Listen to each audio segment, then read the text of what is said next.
العميل هنا بيعاني من مشكله التراب اللي هي بتضر صحه ولاده.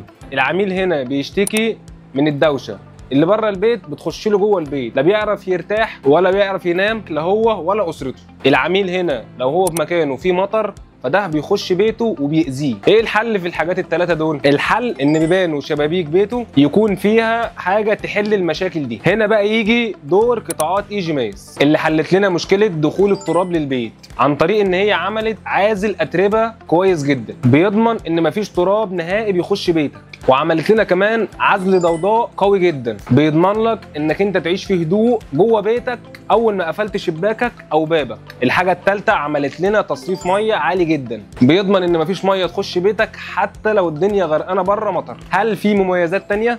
طبعا، كاوتش صداد، عندك تراك ستانلس سلاسه الحركه جميله جدا، زائد عندك القطاع خامه بيور، خامه محترمه، عندك ضرفه سلك محترمه جدا، الاكسسوارات بتاعتها اكسسوارات محترمه، وعمر الافتراضي بتاعها طويل جدا.